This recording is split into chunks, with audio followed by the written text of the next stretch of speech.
Lolleeni miti Tigree waan ta'aniif miti hidhaa fi ajjeechaan nama keenyarraa haa dhaabbatu jenneeti. Manni hidhaa afaan Oromoo dubbachuu haa dhaabbatu jenneeti. Namni seera ala hin hidhamin, namni hin ajjeefamin, hin gidirfamin, hin tumamin jenneeti. Ammas yoo kan ta'u taate mootummaa kanaanis wanni wal dura nu dhaabaa jiru namni keenya ajjeefamuu hin qabu. Namni keenya seera ala hidhamuu hin qabu. Namni keenya reebamuu hin qabu. Maal jechuudha waggaa 550 alagaadhaan reebamaa turre har'a immoo jara keenya warra jennu namni keenya waggaa 5 ajjeefamu. Akka hoolaatitti goronnooti naqamee walirra ciibsamee hidhamu. Deettuun waggaa ajjeefamtu maal jechuudha? Kana callifnee akka teenyoo ka'ee kan taate abaddan this is not going to happen. We will not tolerate. Gaafa wayyaanee sin callifne har'as hin callifnu. Sirna wayyaanee bar Tigree waan ta'aniif waliin lolleeni. Miti Tigree waan ta'aniif miti. Hidhaa fi ajjeechaan nama keenyarraa haa dhaabbatu jenneeti. Manni hidhaa afaan Oromoo dubbachuu haa dhaabbatu jenneeti.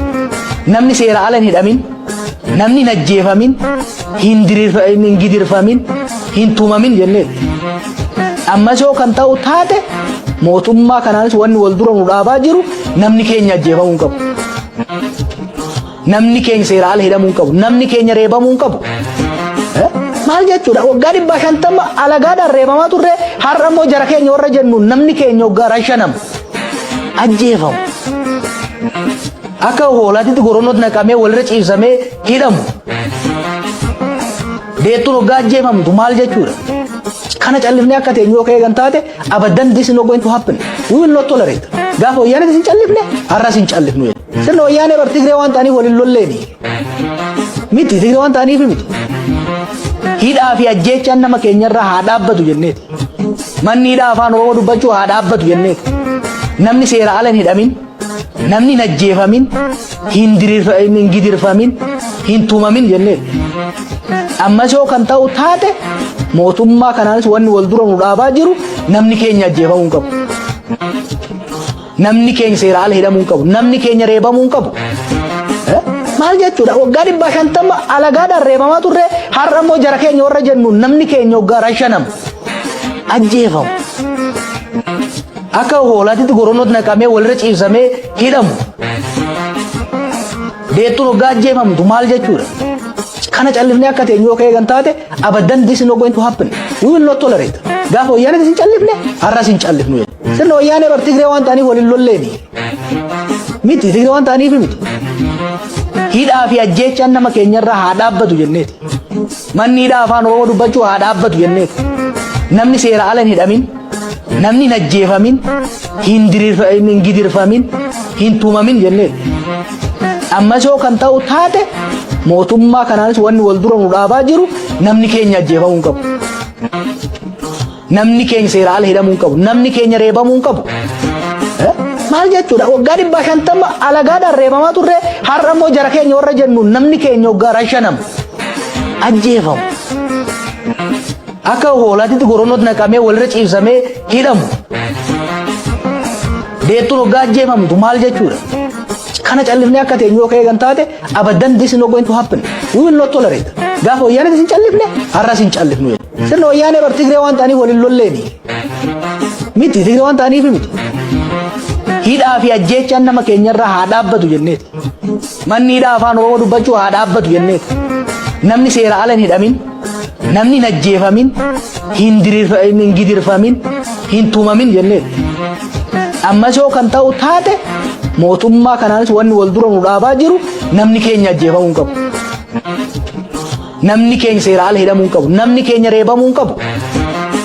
Maal jechuudha waggaa 550 alagaadhaan reebamaa turre har'a immoo jara keenya warra jennu namni keenya waggaa 5 ajjeefamu. Akka hoolaatitti goronnooti naqamee walirra ciibsamee hidhamu. Deettuun waggaa ajjeefamtu maal jechuudha? Kana callifnee akka teenyoo ka'ee kan taate abaddan this is not going to happen. We will not tolerate.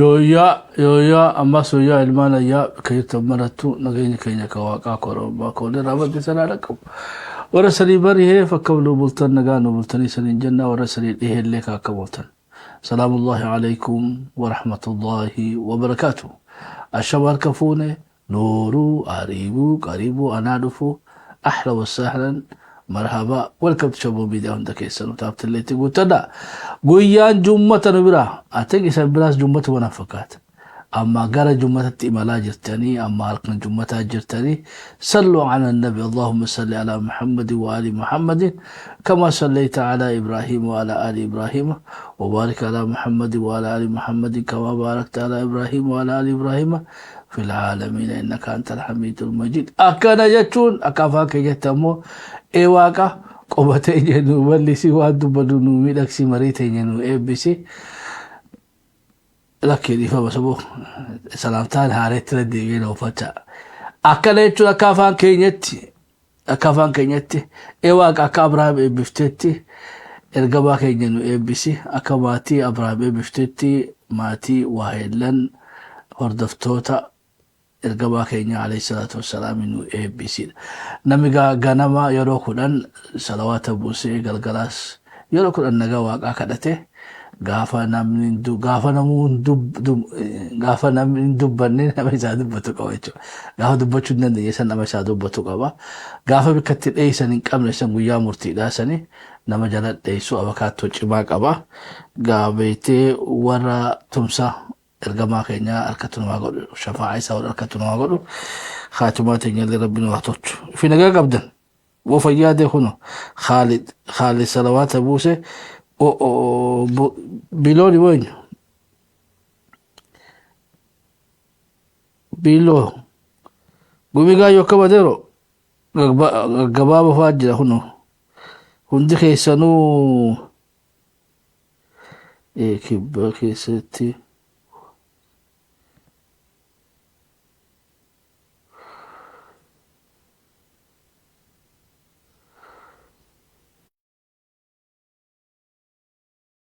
ضد دبس ولند وتبي بودان دبسي جديراتي دبسا قالتو ما عندي خيسانو فيادا بقولوا دفتر اي واقع قوتين ينو بلس وادو بنو ملكسي مريتين ينو بيسي تبلا كنيا لواقع توچنا قمنا واقع قوامتي قمنا دغافي اركو بيكو ولي اكيكو ولي اكيكتله ولي غلي على غلي واقع غولنا اتيك قمنا غاين اورمون قمنا تو مجتنا فكاتي تشوي هاسو خيسانو قالك لمي مختاغاتو هندي خيسانو غلطوما يويا جنة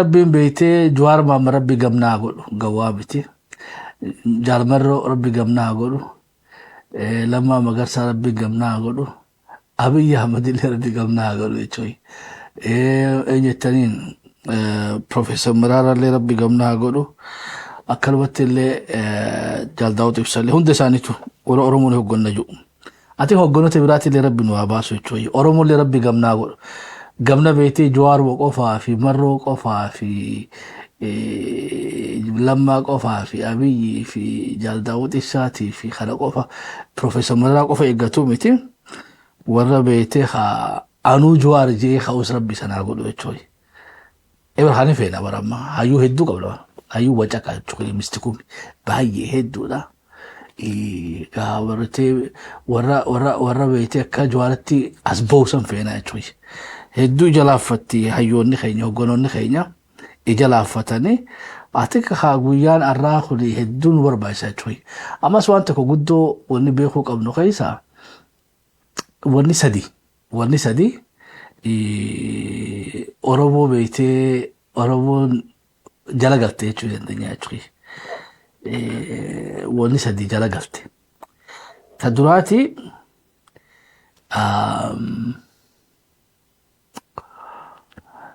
I think دعم الشتيني الاتو وجدي منفقاتا حراقيساتو I don't know example يخون اللي حراقيساتو بيتي قولوا اللي انتاجي كيرو في قريسا ارغتي قولوا اللي دانا لينجي سيجي اني يتوهي اكا خيخانتي ولاني كفوراني وابانكا فرطاني بانكا نالينجي سيجي ارغي اكا ستيغا كيرو إساني قولوا اللي لينجفتي duula waliin seenanii jechuudha. Qeeraa dhaqanii bakka loon itti qalamu sanatti foon afamee lafa irra jiru kana cululleen akkasuma buuteetti haf gootee kutteeni harraageessi akkuma bu'eetti harraageessaas ta'uu irraanfatee akka culullee isaaniis ta'uu irraanfatee achumatti uleedhaan dhawanii ajjeesanii jiran jechuudha. Maqmaasa Arabaatti da'a mashateen jechuun nama waan lamaanuu dhabe ifiis hin ta'in kaanis hin ta'in jechuudha. I think nama lama horrojuun keenya amma nama lama sadii horrojuun keenya nuu miitee jechuudha.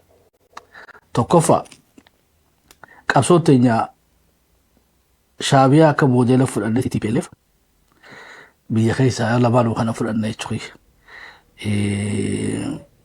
في إيهابا ميسون لما كوني بيتي ورا إثيوبيا سبوتي أمرني يتوي إيهابا في ميسوني خان فين يتوي موديل ولما كان أجر موديلي تكو إيهابا في ميسوني موديلي خان مو خان بيتي TPLF في شعبياتي متخافون أنها TPLF في شعبيات because جدو خوان بيتي بلسوما قافتني في يتوي ولا بما Ammoo wanni nuuni hubatin ummanni Oromoodhaa Tigraayii fi Shaabiyaa ama Eritiriyaan adda jechuudha. Qoosumaanis hedduminaanis akkatti gabroomallee adda jechuudha.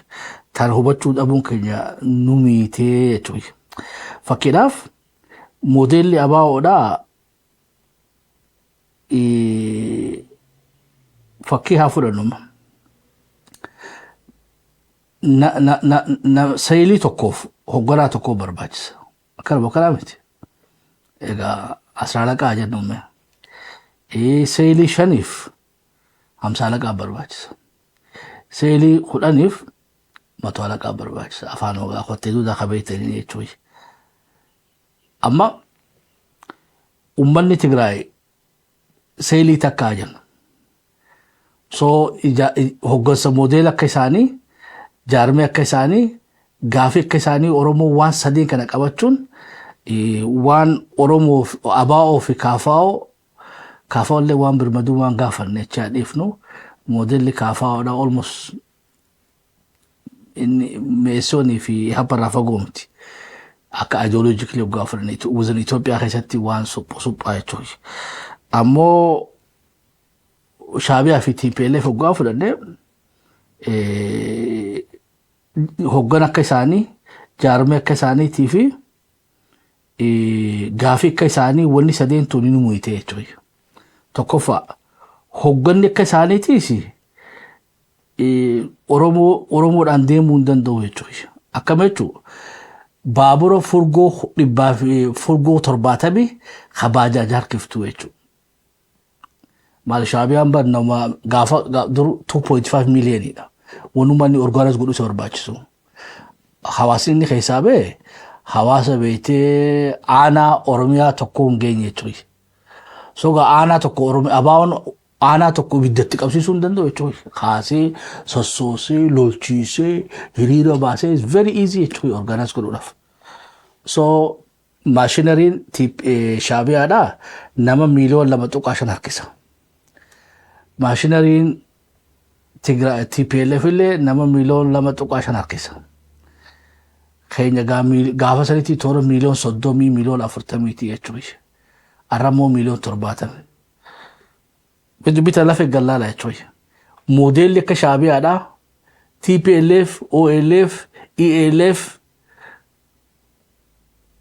ELF hoggaatti wannummaa silaa ta'uu qabu keessaa hoggansi Oromoodhaa yoo xiqqaatee jechuudha. Yoo xiqqaatee Mallas Zeenaawii 30 oliin nu barbaachisa. Amma yoo egzaajila godhuu baadhe Mallas Zeenaawii 20, Isaayyaas 15. Walii gallaayu waraanaas haagasuma takka guddaa because uummata keenyaa guddaadha jechuudha. Wannummaan considering godhamin keessa qabsoo Oromoo keessatti maquma jarri maqaa baafatee nutis maqaa baafanne. Jarri alaabaa godhatee nutis alaabaa godhannee koopuma goone malee exactly reality keenya irratti hin qopheeffanne jechuudha. Walii gala realitiin keenya adda. Realitiin keenya beete modela ka shabiati modela ka TPLF in Oromo sossoosuu hin dandeessu jechuudha. Because arra harargeen ba'aa fi Mallas Zeenaa tokko isii barbaachisa. Adeemuun jechuudha. Sadarkaa godinattu harargeen lixaa fi Isaayyaas tokko isii barbaachisa. Tuulamni fi Mallas Zeenaa afur isa barbaachisa jechuudha. Wallaggiinis akkasumatti waggaa macca fudhanne Iluu Baaboraa Gujiin Booranni Walloon hanqina leadershipidha jira jechuudha. Jarri keenya Mallas Zeenaa haguma isaatu ifaa jira jechuudha. Ammas leadershipii beetee habboo tokko kaayan. Mallas Zeenaa tokkoon Oromiyaa bilisoomsuu barbaada. Kasanuu full time mandaleene jechuudha. Mallas Zeenaa weekendii dalaguudhaatu Oromiyaa bilisoomsuu deema jechuudha. Inwaatu weekendii miti guyyaa woboodhaa amatatti gutaka gabbee dubbata. Guyyaa amataaree bageessa dingee guyyaa woboodhaati. Guyyaa maal jedhanii sababmoo shinnigaa guyyaa gootota walii gallaayu. Haganaa jechuudha wanni isaan gabbaanii uummata Oromoo wajjuu haasoon. Walii galatti gaafiin teenyoo gaafii akka Eritiriyaan taatu jechuudha. Maaliif hoggaan ijaarsa keenyaas amma hoggansa isii ibseetni jira. Oromoo rakkinni Oromoodhaa guddoo maali hoggaanne leadership quality qofaa miti quantitiidhaanis hedduudha. Leadershipiin sammuu isaanii keessatti abaa'oo ni dhiphisan jeetii yaadaa jechuudha. Maashinariin abaa'oodhaa yoo odoo gaara mul'ataatuun sossoosuu jechuudha. Oromiyaa guutuu dhiisa yoo dhugaa rabbiif itti ibsine. Akkana jechuun abaa'oo xiqqeessuudhaaf miti. Saba guddaadha qabda. Saba guddaa kana sossoosuudhaaf maashinarii saba kana sossoosuu danda'u ijaaruu qabda. Pistina beetee maybe I don't know pistina abbaa afurii miti maybe abbaa 40 si barbaachisa. Gaazni inni nyaatullee akkasumatti waliigalatti maashinarii ati ijaaruu qabdu maashinarii reality ummata keetii irratti hundaa'e ta'uu qabda. Kun tokko waan blind spootii keenya irraa tokko jechuudha. Lammaffaa hoggansa isaniime quantity fi quality dhaanu gahaa miti jechuudha. Akka beechukeeti mee lafee gallaala habar yoo dhugatti nama miliyoon 70 sossoseetti kayaddu taate at least Johaar 70 ol si barbaachisa marroo 70 ol yoo godinuma tokko walii miliyoon tokkottu nama tokko dooreeshoo keenya jechuudha. Qabsoon akka gaafiin ta'in ijaarsa hoggansaa fi ijaarsaa fi gaafiin shaabiyaatiif wayyaaneedha Oromoodhaaf modeela ta'uu hin danda'u jechuudha. Hoggansaa gabaabdutti isaniime dirree bikka silaa waa waliin qabachuu dandeenyu akka modeela shaabiyaatiif akka modeela TPLF goona jedhanii dhiphisanii wanti tun dhiphachuun hoggansi akka asin baane goote jechuudha. Namni gariif amma Juwaaroo tokkicha as bee kana akka waan gahatti fudhataa jechuudha. Boojara nagaa miti to be honest. Juwaar hedduun nu barbaachisa. Juwaaris akka beetee inni qofti Mallas Zeenaayitu Tigraayiif gahe Isaayyaas Afwerqiidhaatu Eritiriyaaf gahe an tokkichiniin gahaa jee hoggaa yaade ammallee irraan fagaanne jechuudha nuti. Modeela beetee shaabiyaatii fi modeela wayyaanee irraan fagaanne jechuudha. Biyya keessa dhuggaa fudhanne. Gara organizationatti haa fudhannu. Hoggaa organizationatti fudhanne akka itti ijaaramuu qabnu federeeshina ta'uu qabaa jechuudha. Abaa'oo Harargee bahaadhaa abaa'oo Harargee lixaa akkasitti realitii jettu kana hundatti lafarratti qotee bulaa keenya irratti magaalaa irratti hawaasa irratti jaarrattee akkasitti gubbaa kana collective leadership idhaan deemuu dandeessa. Nama miliyoon 70 opiniona nama 7 deemuu hin danda'u jechuudha. Because beekuu qabda rakkoon even Harargee bahaatu fifuu darana dhugaa walitti ibsine. Rakkoon Haramayaa keessa jirtuu fi rakkoon beeytee hombolcha jirtuu takkaa miti jechuudha. Haramayaa meebii rakkoo bishaanii qabdi, hombolchi ammoo rakkoo haraadhaa qaba jechuudha. So qabsoota yoggaa waa jaartu wanni keessanii bikka ati irra bu'uura taate san hundaa'u walii qabuun sanitti yeroo karumarraa jiramee takka takka raana. Lafee gallaala jechuudha. Yoo lafee gallaallee gaafiileen guuramuu qabdi jechuudha. Ta Haramaayatis, ta hombolchaatis, ta gaara mul'aatis, ta ubarraatis aanaan jaarsoodhaa amma gaafiin isaanii qofaadha jechuudha. rakkina daangaa qabanii weeraramaa jiranii tulluu guuleedii tanaas akkatti adrees godhu. Kana hunda adrees godhuuf maaltu si barbaachisa? Fi haabeetee maashinarii jabaa tokko si barbaachisa. Jaarsoo qofa sossosuudhaaf aanaa jaarsoo qofa. Gaara mul'ataa rakkoo bishaanii tabeelaa takaraa dhabuudhaa hanqina misoomaa san hunda adrees godhuudhaaf illee akkasumatti. Hoggaa as deebine hargee lixaa fiifuu bifa hedduu qabdi bokkam. Bikka rakkoo karaa jiru jira, bikka rakkoo bishaanii jira, bikka rakkoo beeytee ifaadhaa jira. Arsii keessa deema akkasumatti sikkoo fi mandoon akkasumatti Gujii keessa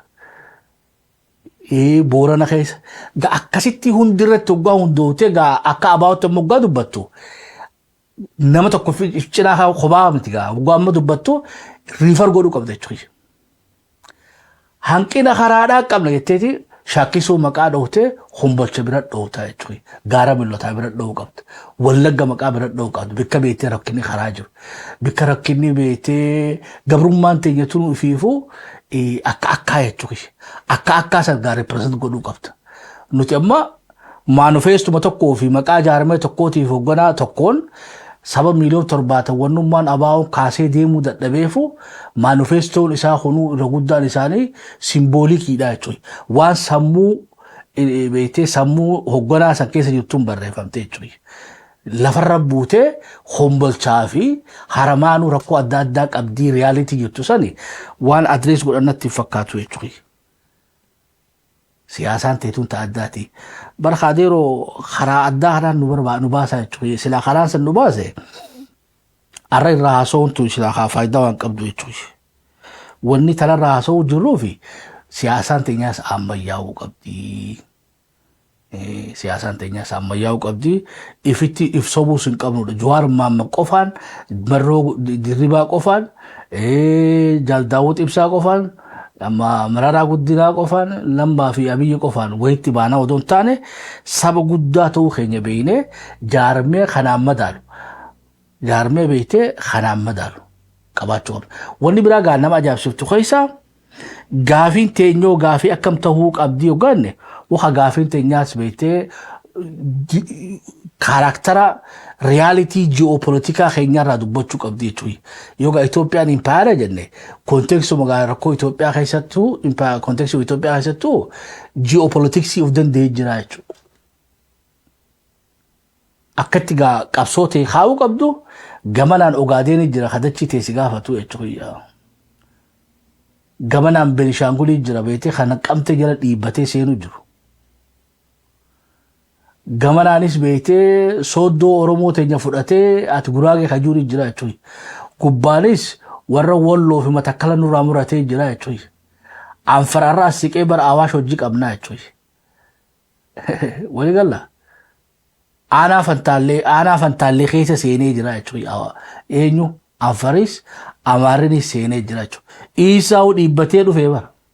Isaa'u xiqqoo malee Awaash bira gahee jechuudha. Sogaa nuun kun yoo beektee qabsootti seenuu gaanu geopolitiksii keenya amma rakkoo akkanaa Eritiyaan ni qabdi. Rakkoo akkanaa Eritiyaan hin qabdu. Eritiriyaan ollaan isii Tigraay qofaa jechuudha. Xiqqeeshoo meebii karaa Gondarii waliin dhufan. Sogaa Tigraayuu gaata isaan hojii qabsootee jechuudha. So gaafummaan isaan waan moggaa jiranii advantage geopolitiksiidhaan nurra advantage qaban waan moggaa jiraniif gaafiin isaanii gaafii buqqa'uu ta'uu realitii lamaan buqqa'uu ni danda'an. Tokko moggaa jiraachuu isaanii, lammaffaa minority ta'uu isaanii gaafiin isaanii sirri. Tigraay haa dhufu. Tigraay Eritiriyaa irra xiqqeeshoo gamanaan Walloo gamanaan Amaaraa isaan illee wayyaa jechuudha. Bar nuti wannummaan isteetiin Itoophiyaa baanan hundinuu nuratti suphamtee jirti. Akkana jechuun walabummaa gaafachuu hin dandeenyu odoo hin taane akka itti nuun kun waatti haayannu akka Eritiriyaatti gaafiin teenya gaafii beektee buqqoo odoo hin taane ifirraa buqqisuudhaati.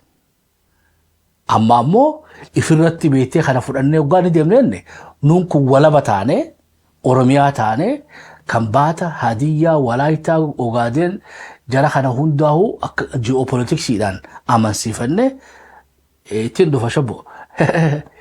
Kana hundaa'u wali qindeeffannee isaan kan hundaa'u haammannee ifirratti fudhachuu dandeenya. Barka Ameerikaan isteeta 50 moo akkam? Akkamitti isteeta 50 taate? Walabummaa ishii san beetee biyya takkaafuun qoonne jechuudha. Nun kunis akka gita keenyatti biyya tana filannoo isaan qabu wama lama. Nuumi barama gaafin nu biran jirtu. Nuti immoo warra buqqa'uu fi buqqaasuu odoo hin taane gabaabduu nu waliin jiraachuu barbaadda. Gaa nu ta'uu qabdaadha. Sadarkaa federaalatti afaan kiyya ta'uu qaba. Alaabaan alaabaa tiyya ta'uu qabdi. Aadaan safuun sirnichi kiyya ta'uu qaba. Ammoo sirnicha kiyya jalatti cidha gurguddaa keessatti cidha xixiqqaa jira. Sirna kiyyatis qeetee keessatti siif hin hayyamaadha. Akkatti gaa silaa beeytee nuun kun itti defaan godhuu qabnu kana. Wanni amma qottee duudaan nu godhan maali? Nuti ABO fuudhanii TPLF fi Shaabiyaa keessa galchanii guruppii buqqaatu keessa nu kaa'uunsanii minority nu goote jechuudha. Addunyaa irratti illee dippiloomaasii keenyaaf gaafii hedduu nu guddate jechuudha. Because reality arkaa jira. Impaayirri kun hundi nurratti akka suphamanii beekanii. So silaa wanni nuti jechuu qabnu gabaabinaan faranji illee loojikii nurraa fudhattu maali?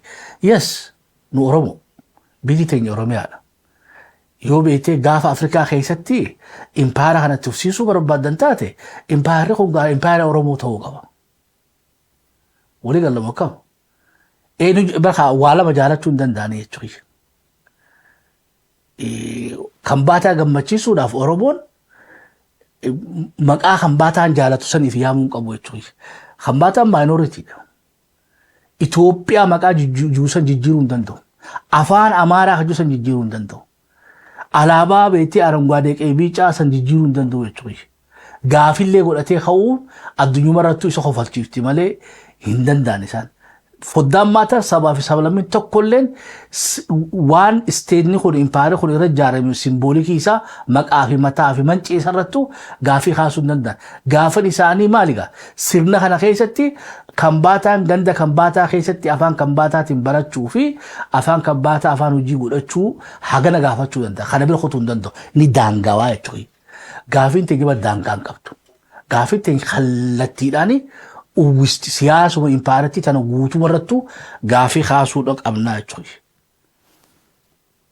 Na hubattanii? Akkana godhuun silaa nuuf laaffiftiidha. Akkana jechuun Oromoon bilisa bahuu hin dandeessu, walaba bahuu hin dandeessu kana odoo hin taane Oromoon gabaabinaan wahuma lamaa. Yoo beekteen nu waliin jiraachuu hin barbaanne referendama goonee fi yoo afaan Oromoo isaan hin ta'in Oromiyaan guututtu Oromiyaadha yoo isaan hin ta'in yoo gadaan bulloo jennes gadaan keenya isaan hin ta'in adeeroo hayyee deemaati ganda keessanitti beektee sagaleedhaan murteeffadha deemuu feetanii. Walii gallamu akkami? Soo nuti warra ifirraa buqqisu kan nuun taane warra ifirraa gaggeessu malee nuti warra garuu dhaquu miti. Akkana jechuun silaa siyaasa addunyaa gubbarratti ni laaffifti jechuudha. Gaafiin ta'e namayyuu iizii fudhachuu danda'a jechuudha. Akkama jechuun bara Ameerikaa keessa nama sabaa fi sablammii 200 olii jira. 200 fi akkanaa jira. Sabaa fi sablammii. Nu oluu Ameerikaan daayivarsii akkanatti beektanii jechuudha. Garuu maaliifi 200 ta'uun isaanii amantaa 220 ol qabaachuu isaanii maaliif rakkoo hin ta'in? Because afaan beektee Oromoon achitti Oromoo bulchaa jira jechuudha.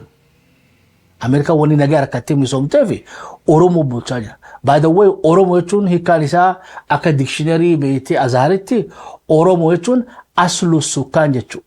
Indigenous jechuudha hiikaan isaa Oromoo.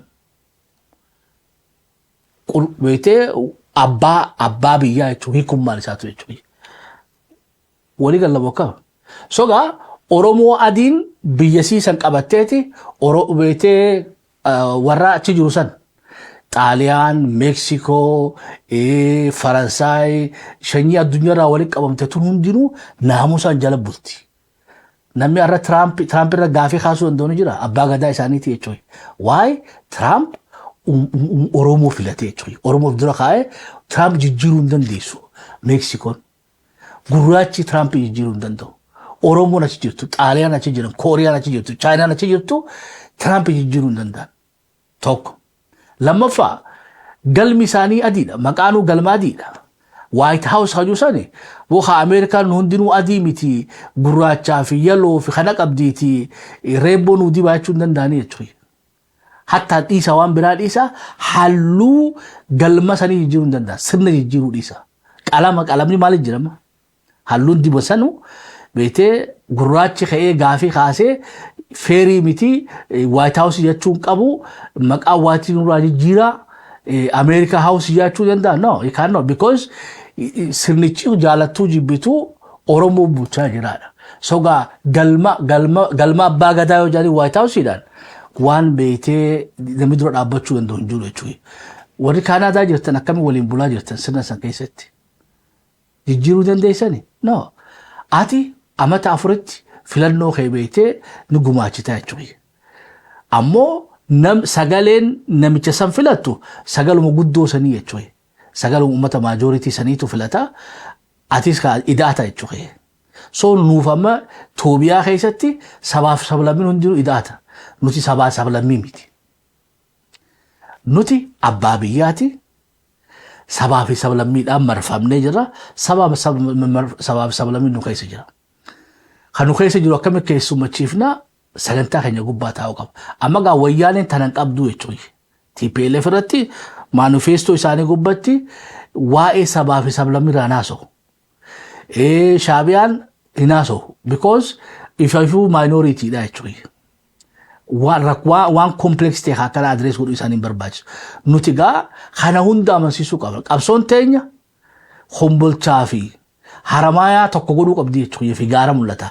Rakkoo isaanii adda addaa san fudhattee haammattee isaan kanaa qaama qabsoo gootee Gujii Harargee lixaa beetee Tuulama Macca Walloo Gujii fi Booranaa fi Sikkoo fi Mandoo kana hundaa'uu rakkoo Oromiyaa keessa jirtu hundinuu karaa dhabee ka bishaan dhabee ka mirga dhabee Oromummaa waliin dhabee fi biyya waliin dhabne kana hundaa'uu qabatee amansiifatee sagantaan keenya sanboodaas sabaa fi sablammii nu keessa jirtuufillee wabii kannee amansiifatee namni Oromiyaa keessa jiru akka qabsoon teenya sodaanne goone ka ollaa keenyallee jara kana fayyadamne ka amansiisuu qabna jechuudha. Guraageen Oromiyaa keessa jirtu mataa ol qabattee bilisummaan jiraattee kabeetti haadha abbaan isaa ammoo Guraagiyaa keessa jiru ka Oromoo sodaachuun is not fair jechuudha. Silaa wani jechuu qabnu deemaa ganda keessanitti way isan miine mokkam bilisummaan daldalachaa jirtan mokkam duba ummanni Guraageedhaa maaliif qabsoo teenya dura dhaabbata. Go ummata keessan san isaniitu dhugaatti nimiin odoo dhugaatti himtanii qabsoo teenya cinaa dhaabbattan nu bira dhaabbadhaa takka ammoo warra bira dhaabbatan bira dhaqaa gabaabduu bara. Oromiyaa keessa taa'ee beetee viva faannoo jechuun danda'u jechuudha achumaa dhaqu. Yoo beetee Kambaataa ta'es Hadiyyaa ta'es Walaayitaa ta'es abbaan fedhe ka Oromiyaa keessa jiru yoo beetee mirga Oromummaa Oromiyaa fi Oromiyummaan isaan ta'in kaadeeroo ka Oromiyaa keessa taa'ee Oromoo dura dhaabbachuu hin danda'u jechuudha ittuma himamuu qaba bara. Hamma Oromoon tuqinitti Oromummaa fi Oromiyaa fi Oromiyummaa kana dura dhaabbatanitti dalagata isaa san nuti beetee rakkoo ittiin qabnu gibira kafallaan. Taaksii Oromiyaadhaaf kafallaan rakkoo ittiin qabnu. Sogaa rakkinnummaan keenya guddaan maalii hoggaa jenne hoggansa beetee saba guddaa kanaan hin madaalle hoggansa dhiphoo quantity fi qualityidhaan laggodhu. Jaarmiyaa wayyaanee hin geenye jechuudha. Jaarmiyaa Shaabiyaan geenye saba beetee wayyaanee fi Shaabiyaa walitti dammartee dachaa hudhamee qaancaaluun hogganaan ka hijiba jechuudha. Eegamna hoggaa jangaa tana rabbi nu haa galchuudha. Miyoo sadi galtee takka takka dhahanna. Tuluu arra waan haganumaa godhuun keenya siyaasaa teenya akka maleetti tolchaa jechuudha. Oromoos tokko godheeti wanni ammaan isanii mujjuu kun.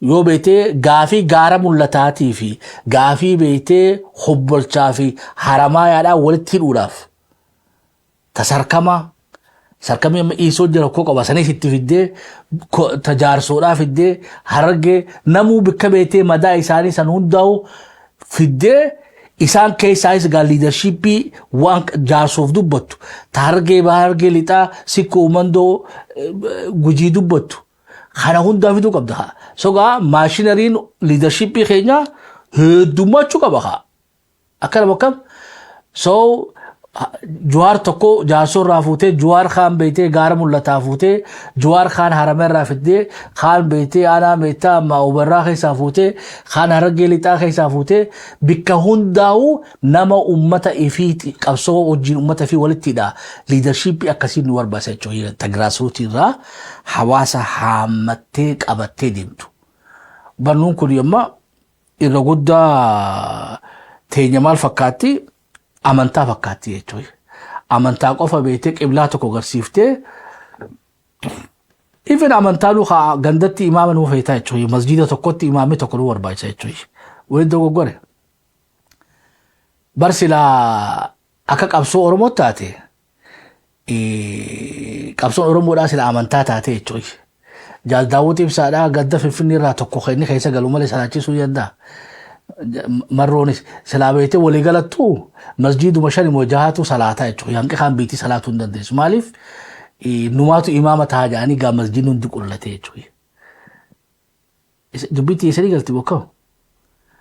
Egaa yoo masjida tokko Juwaar salaachisee masjida tokko Jaal Daawud Ibsaa salaachisee masjida tokko ammas Professor Mararaan Marroon Lammaa fi Abiyyiin hundinuu isaanii tokko qabatan hawaasuma tokko san malee Oromiyaan ta'an hundinuu salaanni qadaatti ta'a. Maaliif masjida isaanii san keessatti dhookee jechuudha. Jara kanaatu imaamni keessa nuti jaanii jechuudha. Kabiraa isaanii hin barbaachisu. Yoo akka amantaa fudhattees yoo jarri kun immoo mataskaana 5 ol hogganuu danda'ani. Amma waldaa 5 olitti paastara ta'uu danda'ani. Even amantaanu damee qabdi jechuudha. Amantaanu siyaasaa miti. Rakkinummaan keenya amma qabsoon siyaasni keenya faallaa Quraanaati, faallaa Baayibilaati, faallaa loojika siyaasa addunyaa hundaati jechuudha. Dirqitti xiphiftee xiqqeessitee sadarkaa Shaabiyaatiif wayyaanee gannu deebisuu hin qabdanii jechuudha. Nu saba sanirra Rabbiin guddisee nu uume rakkoon teenyallee hagasuma takka bal'atti hooggansa hedduu jaarmee akkaan bal'aadhaa Oromoo madaalu namu achi keessatti argu saniin nu barbaachisaadha. Yoo san qabaanne gaa qabsoo teenya ceesisuu dandeenya. Rakkummaan guddoon takka maali hoggaanne anumaatu isanii gaanuu jechaa jira jechuudha akka nabiyyiidha. Bu'aa siyaasaa keessa nabiyyiin hin jiru. Dhugaadhaan Rasuulli keenya alayhi salaatu wasalaam khaatibal anbiyaa ni beekna siyaasaan ammoo haadeeroo ganda hunda keessattuu hogganaa tokkoon nu barbaachisa araddaa takkatti. Nama araddaa saniif dubbatu. Even namni tokko hin gahu inni nu gurmuu qabaachuu qaba. Gadaan akkas ture jechuudha. Hayyee oduu teenya irratti hoggatachaan. Tanaas mee qalbii teessan keessatti oofadha. Gaafiin teenya gabaabduttoo hoggansi keenya jaarmeenii keenyaa fi gaafiin teenyallee tashaabiyaatiif tawayyaanii waliin fakkaatu jechuudha. Nuti gabaabinaan abbaa biyyaati. Abbaa sirnaati. Biitti tun nu malee fakkaachuu hin dandeessu jechuudha. Gaafiin nuti sabaa fi sablammii miti. Nuti hoostiidha. Sabaa fi sablammiin keessummoota keenya. Nuti warra keessummachiisu. Nuti warra buluu miti warra bulchu. Wakkasitti haayoo wakkasitti ilaaluu hin dandeenye. Adeeroo gaafiin teenya mallee sheephiin godhamne jechuudha. Irra deebi'annee Oromoo gaafii Oromoo hogganaa Oromoo fakkaatu jaarmee Oromoo fakkaatuu fi gaafii Oromoo fakkaatu irra deebinee revise goonee qopheeffachuun nu barbaachisa. Tanaa ganaan biraa kun oduun gara Finfinnee irraa dhufteetti qondaalli haajaa alaa dippiloomaatota hayyama mootummaa alatti gara Maqaleetii fi amma iddoo biratti illee deddeemuun dhookaadha jeegaa uggura irra kaayeen oduu beektee biyya gara Finfinnee irraa nu dhufte. So amma achi gaa dhimma beetee foreign affairs dhimma federaalaadhaati. Wala maskee se jiraachuu tokko akka Mustafee Umarii jiraachuu akka Abdiillee jira ka Somalilaandii yaamee hojjaaso Puntlaandii afeeree Somaaliyaa gadirra dhimma kun dhimma federaalaati malee dhimma isteetiyaalaati miti jechuu so afaan tokko kana afaan kaaniin ammas mootummaan naannoo Tigraay biyya walabaan taane wanni ambaasaaddoroonni achi dhaquu fi maarree fi achi deddeebi'uu sanillee sirrii miti. Yoo bikka dhayitu qabaatan dhimma dhayitaaf nu hubachiiftanii hayyama nurraa fudhachuu qabdaniin waan gara beetee mootummaa federaalaatiin dubbatamte jechuudha.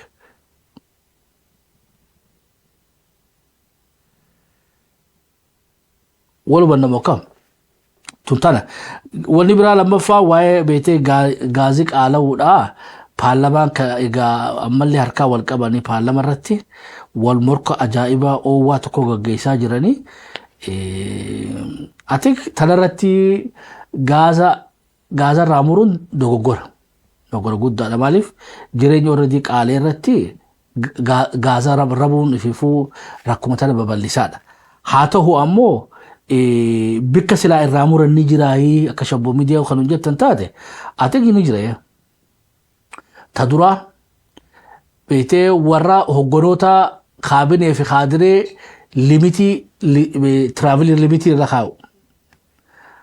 Hogganaa tokko kophaa deemurra makiinuma xiqqeessu seektara hunda keessatti. Makiinuma xiqqeessu taakka makiinaan xiqqaannaan waliin fayyadamuutti dirqamanii jechuudha.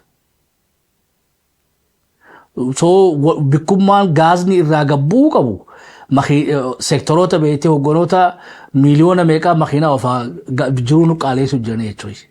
Kaabineef kaadiree hundii makiinaa oofte.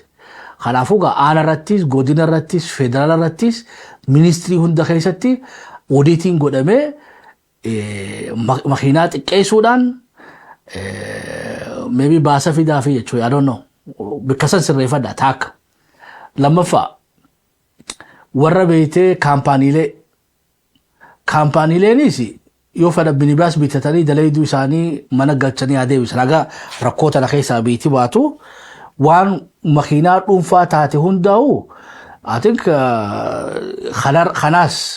kanaas beetee yoo irraa kaaftan waan rakkinan qabu jechuudha. Because waan biitii rakkachaa jirtuuf idda biyyatti qaaleessitan kaabinee fi kaadiree warra dhuunfaadhaa irraa kaasu. Eenyijoo warra beetee gruppii biraatan eenyijoo haa ta'an dippiloomaatota haa ta'an gaaza kana isaan irraa sabsidii san kaasu guututti.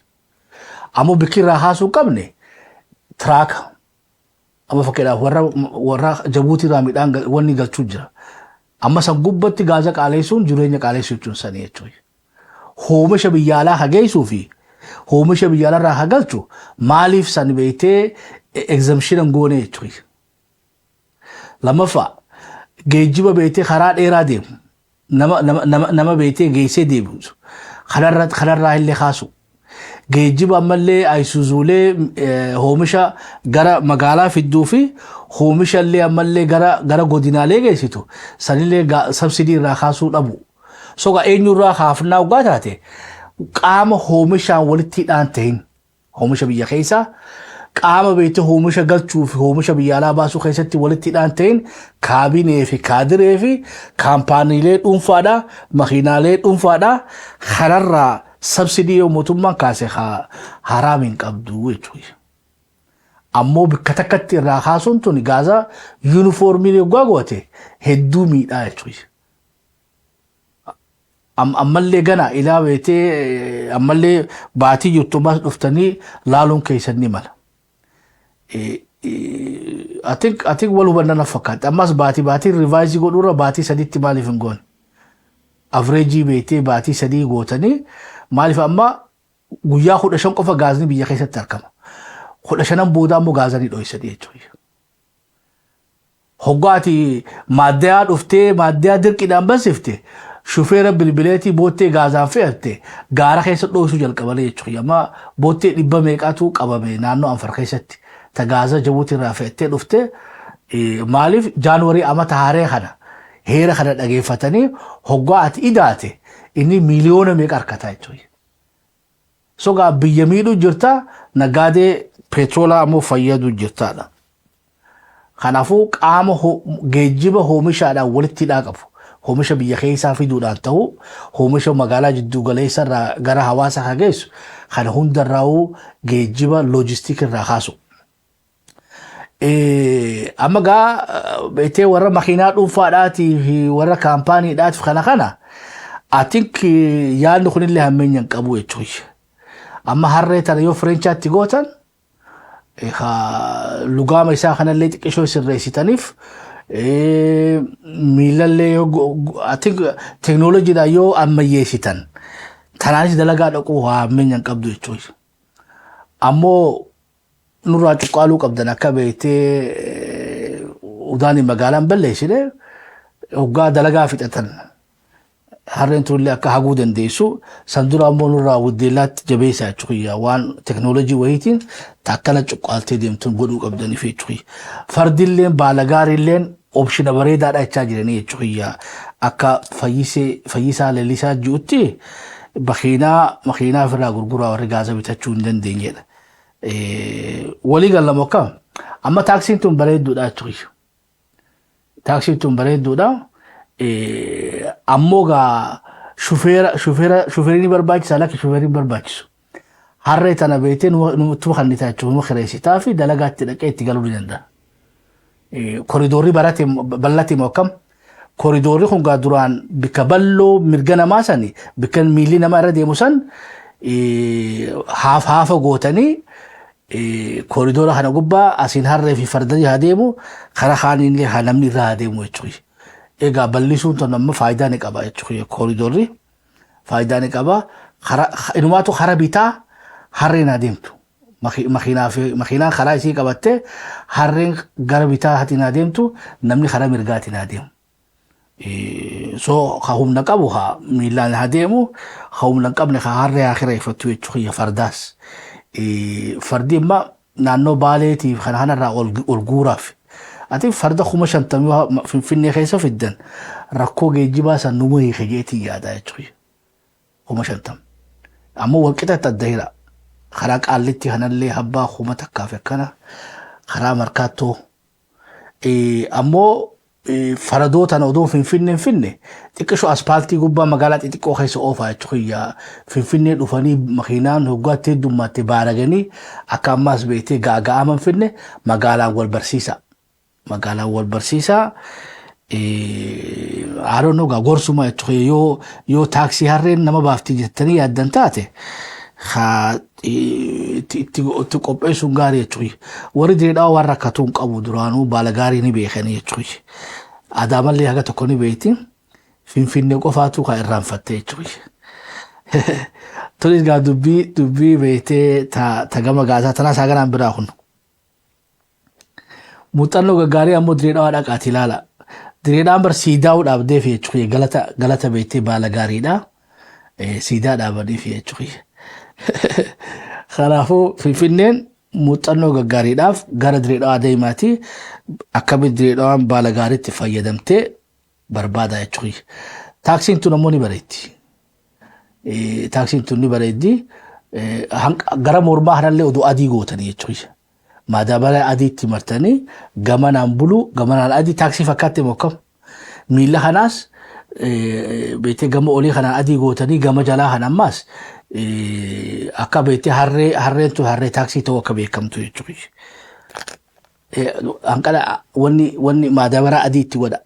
Miilaas adiif buluutti godha. Katabbiin tun ammoo geessee jetti. Yoo irra katabdan afaan Ingiliishiin kataba ammaas. Taaksii.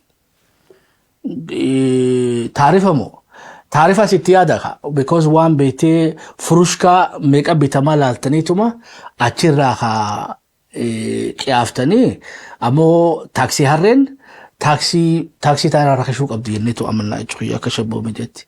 Taaksii harree fi taaksii gaangee taaksii fardaa ta'uu qaba jechuudha. Ammoo baatii sadiitti boolloo isaanii haroomfachuu qaban because harreen tuni beetee fayyaa isii laaluudhaaf baatii sadiitti Xuqurambasaa irraa taatu hospitaala Phaawulos irraa taatu achirraa boolloo haaree uffachuu qaban. Warri taaksii harree fi taaksii fardaa kireessitanii jechuudha. Harreetu fayyaa qabdii beekamuu qabdi. Walii galaayu. Ammoo gama duubaa teknooloojiidhaan feestaala wayii irrattidha jechuudha. Wuddeelluma kanatti immoo wuddeellaa jettanii maal jedhaniin waan teebaa wadaroo gama duubaatiin itti hidhan takka dhagarre bikka san irratti feestaala godhaaf. Odoo fardi deemu yoo haajaa ba'uu barbaade feestaala san keessa dib godha sammuu dagaa akka magaalaa nurraa qoshaasheessine jechuudha. Lamichi farda kireeffate immoo waan san beeytee gaa feestaala san irraa fuudhee rabishmiina darbee feestaala biraa tokko irratti hidhuu qabaadha. I think waan teknikaal taate haa mootummaan leenjii hawaasa keenyaa kan nu qabdi jennee tuma yaadna. Tanaas haganaa biraa kun.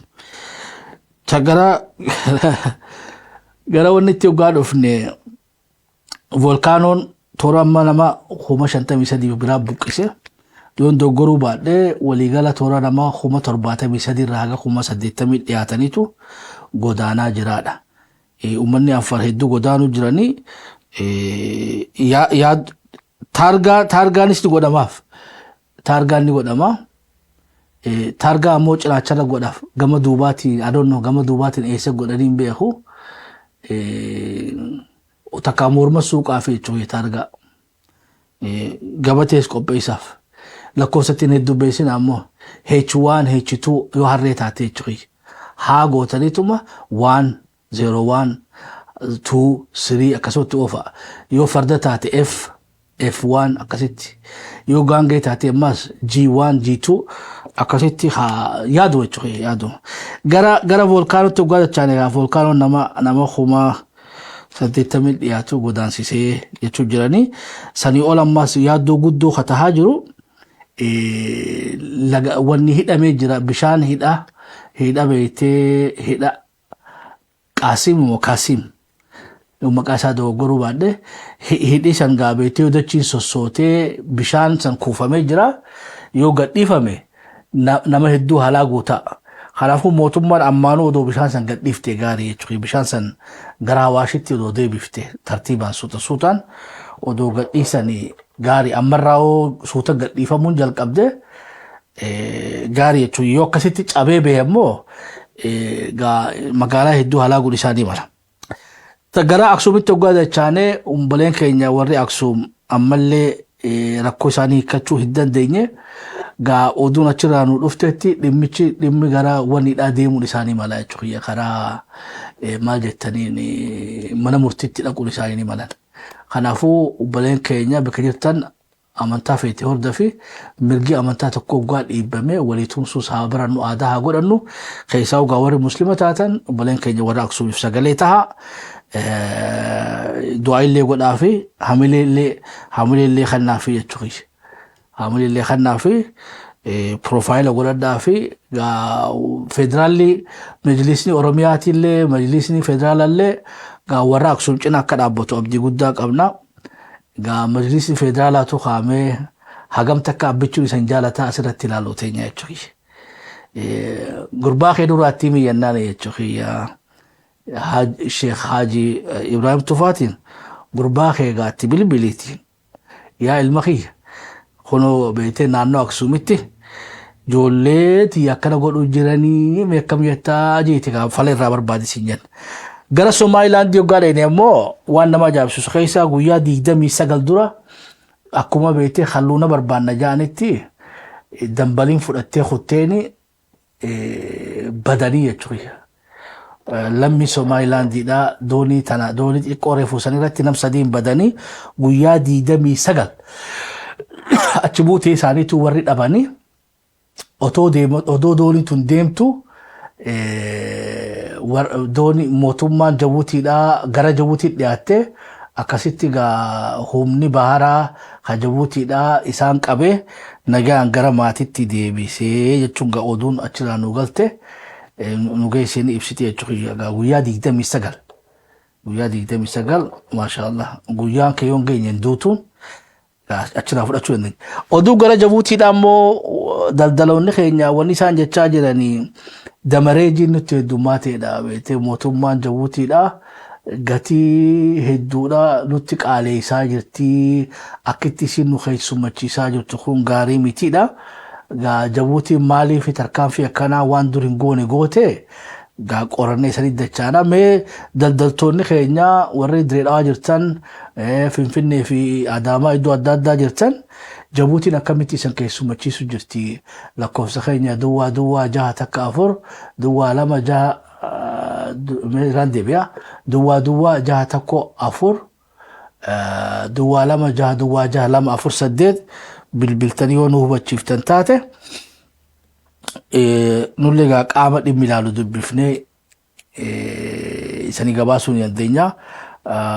Mootummaan illee kaasu waanuu at least dubbiin akkanatu jiruun qaaloote yoo Jabuutiis akkana hanu goggootu taate turis yaaddoodha. Tabiraa volkaanoon kun dildila Awaashin cabsinii sodaa nu qabnu jechuudha. Amma karaan already babbaqaquu jira karaa suphuu dandeessanii yoo ammoo dildilli san cabu taate mashaqqaan mudatte jechuudha biyya. Somalilaandii isanii gabaafne Puntlaandiin lola Alshabaab wajjin itti jirti. Lola jajjabaa gaggeessaa jiranii lola kanarratti illee sossobaatisu jirti. Yoo harka kannattan lammii biyya birallee yoo taatan humaa isaniin goonuuti kotta harka kannadhaa akka jaalsanyitti galaa hooyyoon isa yaamtii jechuu jiranii jechuudha. Ati naannoo Somaaleetti haati siinqee waan jirtu irratti fakkaatu ati hooyyoo majaannaaf fakkaati taachisan. Hooyyoo siinqeen hooyyee siinqee isa yaama galaa sulxaana isa yaama garaada isa yaama galaa jechuu jiranii Alshabaab hooyyoo siinqee dhageeni galamoon galuu gabaasaan akkuma dhugeessetti isa hubachiifna.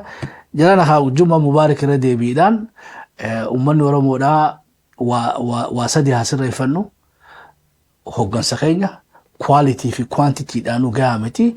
Hoggansa keenya haa bal'ifnu capacity isaanii build haa goonu jaarma keenyallee haa beeytee decentralize goonu gaafii teenyallee warra beeytee abbaa biyyaa taanee uummata subjectii haa godhannu malee nuti subjectii ta'uu hin qabnu. Jarri kaan hundinuu subjectii keenya jechuudha. Yoggaa haasofnu akka beeytee abbaa biyyatti haasofne akkanaatu isanii ta'a kan baata akkanaa sii ta'a hadiyyaa akkanaa sii ta'a haa jennu.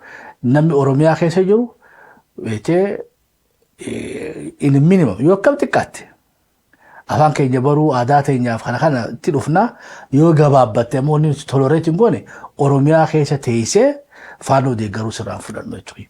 Oromiyaa keessa teessee qabsoo teenya dura dhaabbachuu hin dandeessu. Hawaasa keessa jirtan hundaa'u mee itti yaadaa jechuudha. Nu hubachiisa. Irraa wal mari'adhaa. Atiin sagantaa keenya kaarraa guyyaanis jummataati fira rafaati qophaa'aa jummaadhaaf jechuudha. Haga qophii tana fakkaatu waliin dachaanutti irra deebinee jummaa dansaa sana hawwina qophii tana fakkaatu nagaa walaa garooti nagaa waaqaa keessan tura. Thank you.